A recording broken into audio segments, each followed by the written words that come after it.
Oke, kita bergerak pada soal selanjutnya. Di sini contoh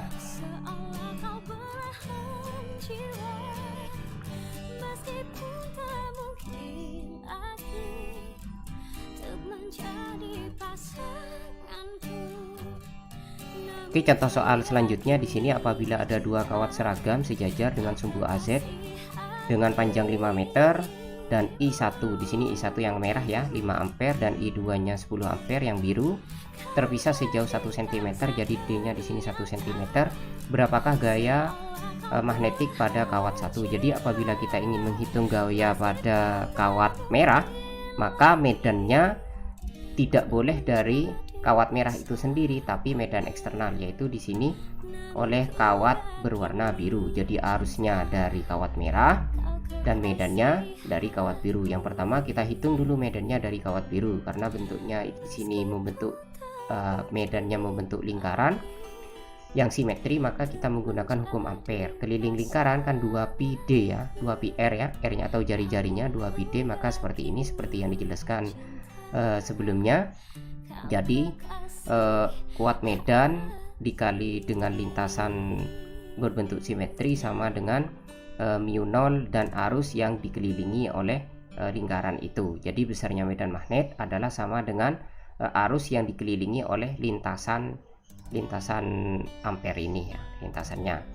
Jadi kita hitungnya seperti ini, B dikali 2πd keliling lingkaran. Jadi di titik merah ini medan selama di garis merah ini, selama menyentuh lintasan ini besar medannya sama, yaitu mu 0 I2. Nah, dengan jari-jari D ini keliling lingkaran ya.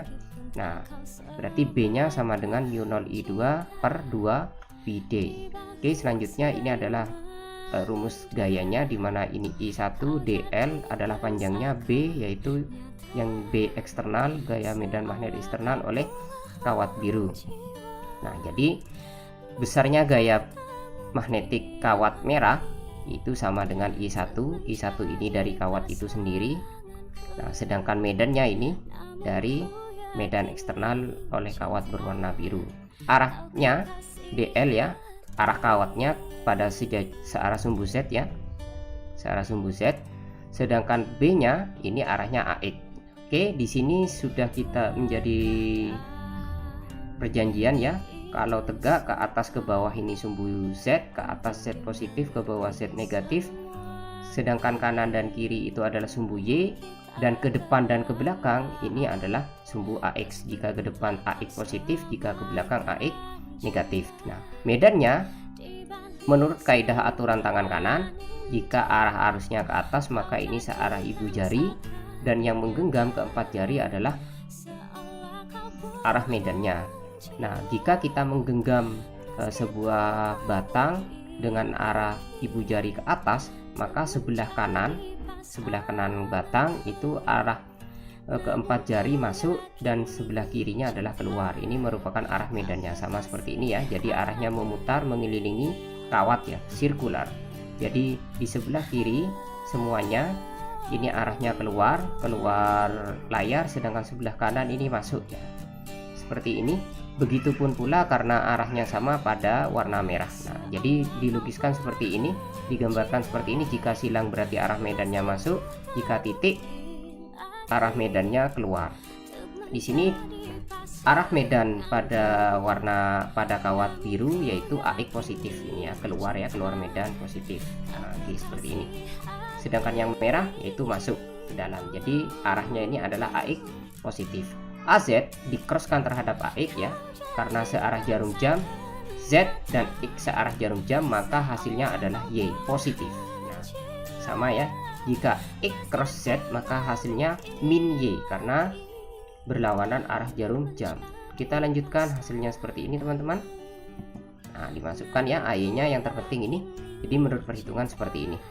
Nah, bagaimana gaya yang ada pada kawat biru? Caranya sama persis. Berapakah gaya pada I2L2 oleh medan magnet I1DL1?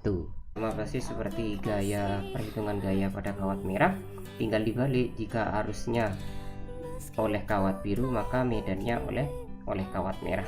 Jadi kebalikan daripada menghitung kawat merah. Arahnya pun juga patut diperhatikan. Jika sebelumnya pada kawat merah positif, AX-nya karena keluar, sedangkan pada kawat merah, medan oleh kawat merah ini masuk ke dalam, berarti AX negatif. Jadi jika depan ini positif, ke belakang negatif. Ke depan menuju kita ini positif ya, jika keluar positif, jika masuk ke dalam berarti negatif. Nah, jika AZ dikroskan AX, di sini Z dikroskan terhadap X, hasilnya adalah AY, berarti AY ya. Nah, besar perhitungannya sama, hanya menyisakan membedakan yaitu adalah tanda minus. Tanda minus di sini yang membedakan antara gaya berwarna pada kawat merah dan pada kawat biru. Hasilnya seperti ini teman-teman, besarnya sama namun arahnya berkebalikan. Jika pada gaya merah, pada sumbu Y positif, jika ke kanan Y positif, ke kiri Y negatif. Ini Y negatif, jadi arahnya seperti ini. Jadi jika ada dua kawat berarus, maka jika arah arusnya sama maka akan terjadi gaya tarik menarik. Sebaliknya jika arah arusnya berbeda maka akan terjadi gaya tolak menolak. Oke, kita coba soal selanjutnya di sini. Jika terdapat kawat yang satu I1 dan DL1, jadi ada kawat dengan panjangnya DL1 ya, secuplik kawat. DL1 arahnya dan arusnya, arahnya adalah min 3, besar arusnya 3 ya, min 3 AY ampere meter, seperti ini. Di titik ini 521 digambarkan di sini ya. Dan P2 arahnya min 4 AZ. AZ berarti minus ke bawah ya, berarti arahnya besarnya 4, arahnya minus ke bawah. Di titik 185, jadi di sini ya, X-nya 1, Y-nya 8 dan 5 di sini. Berapa? Oke, di sini kita buatkan vektornya terlebih dahulu ya. P2-nya ini, P1-nya itu koordinat P1.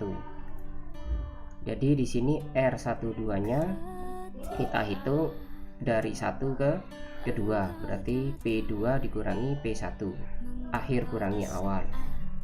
Awalnya P1, akhirnya P2, berarti 1 AX ini dikurangi 5 min 4, 8 dikurangi 2, 6, 5 dikurangi 1, 4. Setelah itu kita cari besarnya dengan cara mempitagoraskan. Hasilnya ini ya, R1 panjang ini ke sini kita pitagoraskan, 4 kuadrat 16, 6 kuadrat 36, 4 kuadrat 16, lalu di akar, hasilnya akar 68. Berapa gaya? Gayanya pada F2, gaya oleh ini ya, berarti arusnya dirinya sendiri dan medannya oleh satu. Ingat, medan tidak boleh oleh dirinya sendiri tapi oleh medan eksternal. Medan eksternalnya diakibatkan oleh I1 DL1 ini. Jika ditanya berapa gaya di sini, berarti medannya wajib dari ini. Oke, kita lanjutkan, hasilnya seperti ini ya teman-teman. Dengan menggunakan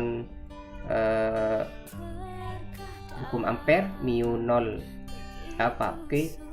Biot-Savart ya, mu 0 I 4 pi R kuadrat DL1 di cross A12 ini adalah vektor satuan. Ingat, vektor satuan itu adalah vektor dibagi besar vektornya. Jadi seperti ini ya teman-teman. Jadi di sini ada dua kali cross. Pertama cross DL1 dan vektornya, dan arahnya ini ya, arah ke sini vektor satuan, dan yang kedua adalah yaitu oleh DL2 yang dari sini ya. Jadi ada dua kali cross, yaitu I1 DL1 dengan vektor satuan R12, selanjutnya dikroskan lagi dengan DL2 nya seperti ini ya teman-teman. Nah, besarnya ini, besar vektornya warna biru ini, masukkan, hasilnya seperti ini. Nah, yang pertama kita crosskan dulu yang di dalam kurung, I2 DL2 ini ya, min 4 AZ. Itu di sini. I1 DL1 itu min 3 AY, ini ada yang di dalam ya. Ini kita satukan dengan ini R12 besarnya ya. Kita satukan, berarti pangkat 3, karena di sini ada akarnya, berarti akar 68 pangkat 3. Akarnya kita keluarkan, berarti hasilnya 3 pangkat 2, 3/2, di 68 pangkat 1/2. Yang di dalam kita crosskan ya,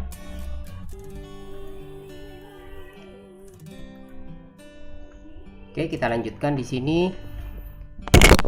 Kita menghitung, kita ada dua perkalian cross di sini, perkalian selang, yaitu yang pertama antara yang ini ya, DL1 dan DE dan vektor satuan, terus dilanjutkan dikrosskan lagi oleh I1 DL2 yang ini ya. Ini di sini, yang ini di sini, melanjutkan tadi. Nah, kita bisa hitung dengan dua cara, pakai manual ini ya, atau kita menggunakan metode matrik, yaitu dengan perkalian silang, yaitu silang kanan dikurangi dengan menyamping ke kiri ya. Jadi contohnya di sini 3 AY dikrosskan kalau sejenis hasilnya 0, berarti min 3 AY dikrosskan dengan 6 AY hasilnya jelas 0. Sedangkan AY dikrosskan dengan AX, min 3 kali 4 12, AY cross AX berarti Y ya, dikrosskan terhadap X, hasilnya adalah memutar, artinya adalah Z, karena berlawanan arah jarum jam berarti min 12 AZ. Nah, ini ya, min 12 AZ. Selanjutnya min 3 dikrosskan dengan 4 AZ, min 3 kali 4 12, AY dikrosskan AZ ya, Y dikrosskan AZ, hasilnya adalah AX, berarti min 12 AX, hasilnya sama ya, min 12 AX. Kalau dengan metode matrik, kita yang pertama taruh di baris pertama di sini ya, vektornya di atas. Yang pertama ini min 3, di sini min 3. Selanjutnya yang kedua kita taruh yang di bawahnya lagi. Selanjutnya kita kalikan sesuai arah tanda biru ini ya. Tanda biru ini hasilnya ternyata semua 0 kecuali AX ya, min 3 kali 4 hasilnya min 12 AX, dikurangi dengan arah warna merah ini ya. Jadi semuanya 0 kecuali AZ ya. Berarti di sini AX ya, min 12 AX dikurangi AZ, min 3 kali 4 12 AZ, berarti min 12 AX minus 12 AZ. Hasilnya itu ini ya teman-teman. Selanjutnya yang kedua adalah dikrosskan untuk kedua kalinya dengan min 4 AZ. Nah, maka min 4 nya karena AZ ditaruh di nomor 2 di sini, min 12 Z min 12 AX, hasilnya seperti ini ya, ditaruh di bawahnya. Jadi vektornya di atas, yang pertama nomor 2 di baris nomor 2, lalu yang terakhir di baris nomor 3, jangan sampai kebalik. Nah, kita kalikan, hasilnya semuanya adalah 0 kecuali yang AY ya, ini ya, AY min 4 dikali min 12 hasilnya 48, sedangkan sisi kirinya semuanya 0 kecuali satu nilai ini, maka hasilnya adalah 48 AY. Sedangkan semuanya ini hasilnya setelah dihitung hasilnya adalah 8,56 kali 10 pangkat 6, arahnya pada sumbu AY yaitu positif, berarti arahnya AY positif ke ini, arahnya ke kanan, arahnya positif. Dalam perhitungan cross juga bisa dihitung manual tadi ya, AZ cross AZ karena sejenis 0, AZ cross AX, nah, maka di sini Z memutar X, maka hasilnya adalah Y, karena searah jarum jam maka hasilnya adalah positif.